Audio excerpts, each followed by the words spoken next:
Assalamualaikum warahmatullahi wabarakatuh. Perkenalkan, kami dari kelompok 1 akan mempresentasikan tugas proyek kami yang berjudul tentang Tobalen atau sablon kaos khas Samosir.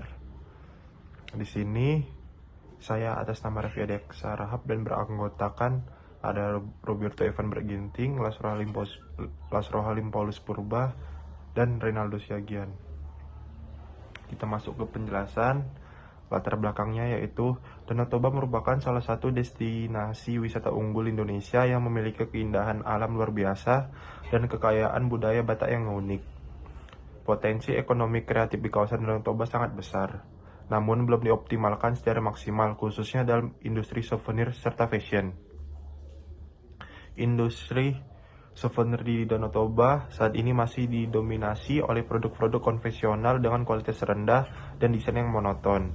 Kita ketahui bahwa mayoritas souvenir berupa gantungan kunci, miniatur rumah Batak, dan kaos oblong dengan sablon sederhana yang hanya berfungsi sebagai kenang-kenangan sesaat, bukan produk yang digunakan dalam keseharian.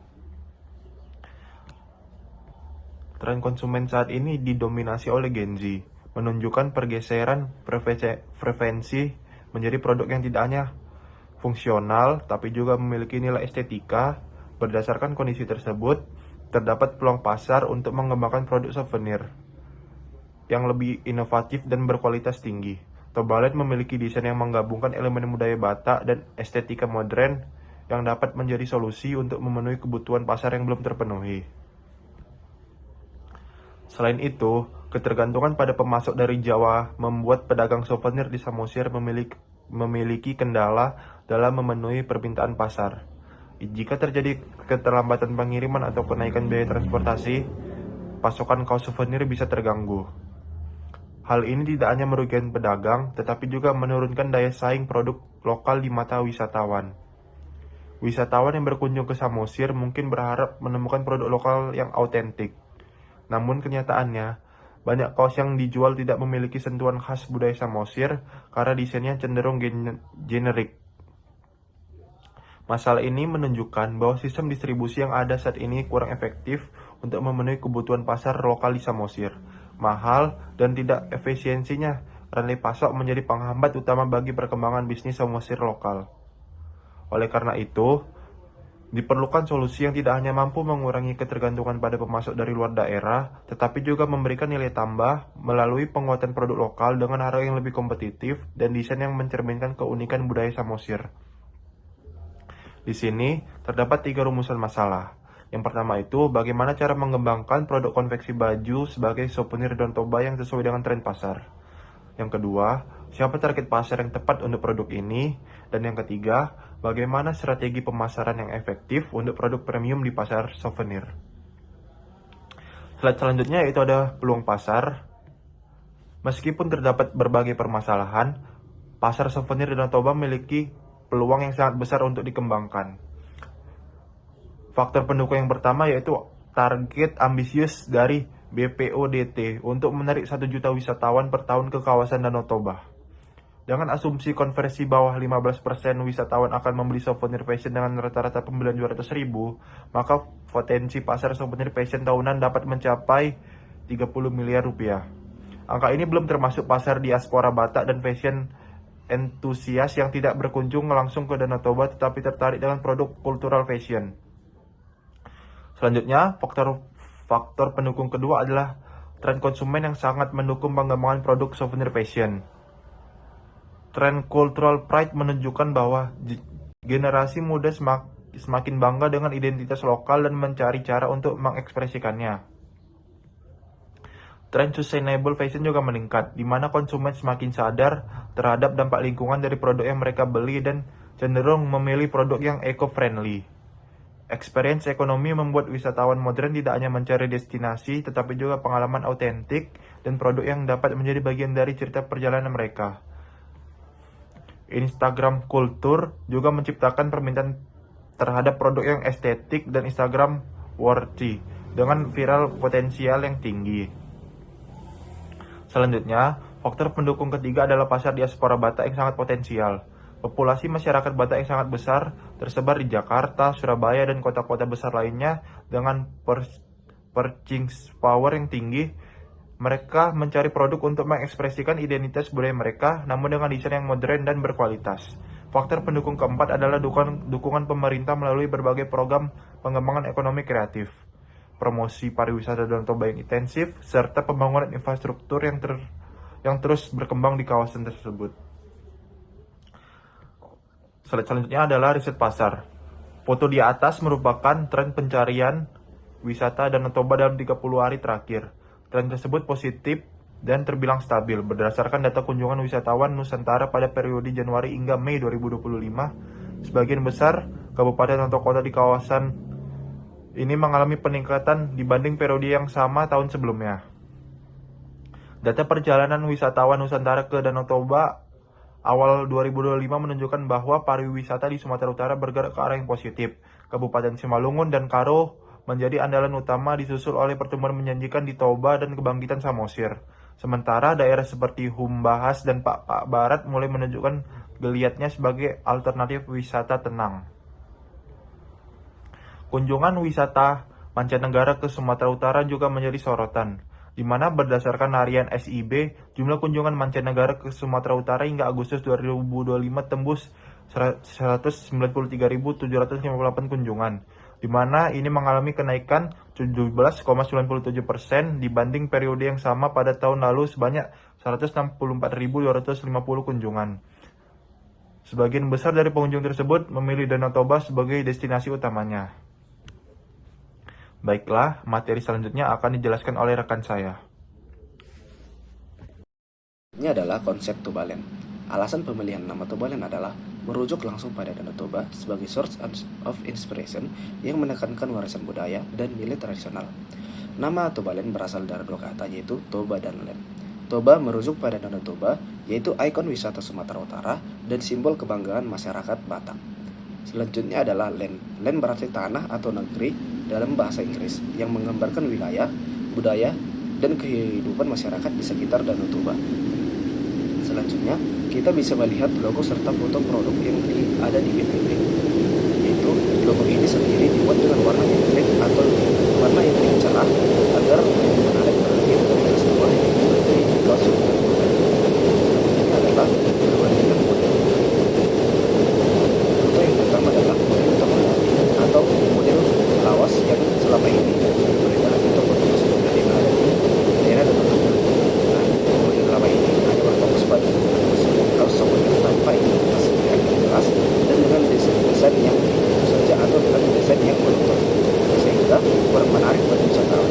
Sebaliknya, model Tobaland dengan konsep yang lebih modern yang menggabungkan unsur Toba dan sentuhan global yang lebih menghadirkan desain kreatif, identitas yang kuat, serta nilai emosional yang meningkat yang meningkatkan daya tarik dan citra produk di pasar wisata, terutama di pasar wisata dan Toba.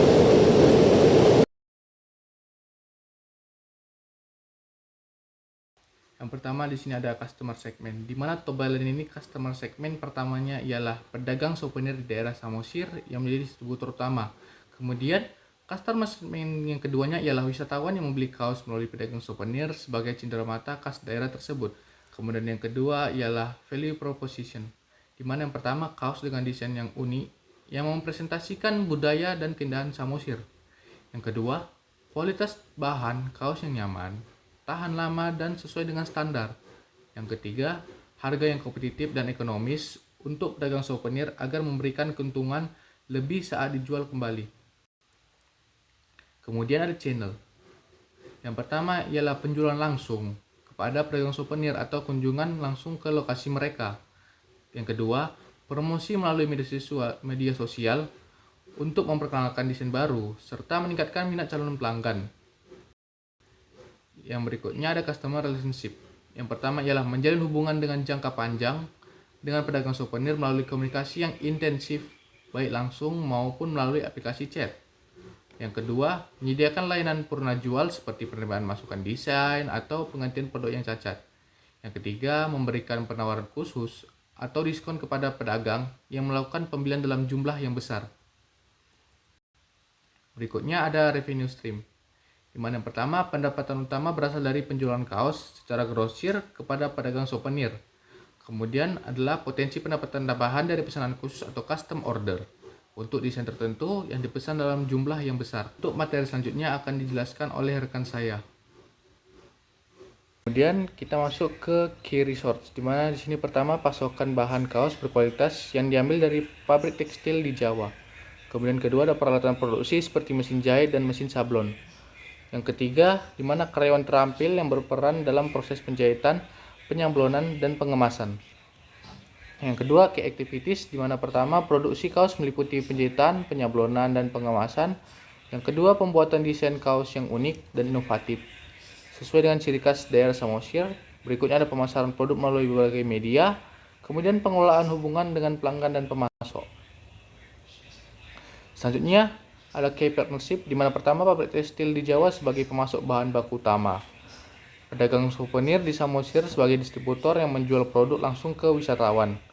Kemudian ada pihak penyedia jasa pengiriman untuk distribusi bahan baku atau produk jadi jika diperlukan. Kemudian di bagian cost structure, di mana yang pertama yaitu biaya pembelian bahan baku seperti kain, kaos, dan tinta sablon. Kemudian ada biaya operasional termasuk pemeliharaan, peralatan produksi, listrik, serta transportasi. Kemudian ada gaji karyawan yang terlibat dalam proses produksi, biaya pemasaran seperti iklan di media sosial atau media cetak. Kemudian ada biaya tambahan seperti pembuatan desain baru atau promosi produk. Selanjutnya adalah segmentasi pasar dari Toba Land. Segmentasi pasar Toba Land berfokus pada wisatawan yang berkunjung ke daerah Danau Toba, baik wisatawan lokal maupun mancanegara yang mencari kaos souvenir dengan desain khas daerah. Selain itu, segmen pasar juga mencakup pedagang souvenir di kawasan wisata Samosir yang membutuhkan pasokan kaos berkualitas dengan harga bersaing untuk dijual kembali. Dengan memadukan nilai budaya lokal dengan gaya modern, Toba Land menyasar konsumen berusia muda hingga dewasa yang memiliki ketertarikan terhadap produk kreatif dan unik. Segmentasi ini didasarkan pada gaya hidup wisatawan yang ingin membawa pulang kenangan daerah Danau Toba dalam bentuk produk yang tidak hanya berfungsi sebagai oleh-oleh, tetapi juga sebagai simbol kebanggaan dan identitas daerah, terutama adalah daerah Danau Toba. Kemudian di sini untuk strategi pemasarannya, di mana yang pertama kolaborasi dengan UMKM souvenir Danau Toba, di mana strategi distribusi ini melibatkan UMKM, toko souvenir exciting sebagai retail partner dengan sistem konsiasi yang adil. Toko souvenir strategis di Barapa, Tomo, dan Tutu dan akan diajak bermitra. Model ini memberikan keuntungan bagi toko souvenir berupa penambahan produk premium dalam portofolio mereka tanpa risiko inventory, menarik segmen konsumen baru yang willing to pay premium, serta meningkatkan brand image toko sebagai penjual produk berkualitas. Kemudian ada kolaborasi dengan komunitas Batak, di mana strategi ini dilakukan dengan cara bangun partnership dengan komunitas Batak, Facebook, marketing dengan targeting grup Batak, storytelling tentang maknanya budaya dalam setiap produk, serta special collection untuk acara adat. Kemudian ada kolaborasi, konten, dan filosofi, di mana setiap desain produk akan melalui validasi budayawan untuk memastikan penggunaan motif dan filosofi yang tepat dan menghormati nilai budayanya. Konten video mini dokumentari akan diproduksi tentang makna setiap motif, wawancara dengan tetua adat tentang warisan budaya, serta behind the scene proses pembuatan. Konten ini tidak hanya menjadi marketing material, tetapi juga edukasional konten yang melestarikan pengetahuan budaya. Sehingga kesimpulan di sini adalah kondisi pasar souvenir di kawasan Danau Toba ini sangat menunjukkan bahwa sebagian besar produk yang beredar masih memiliki kualitas dan daya tarik yang rendah. Banyak souvenir yang dijual seperti kaos, patung, dan aksesoris khas daerah belum mampu mempresentasikan keindahan serta kekayaan budaya Batak secara optimal.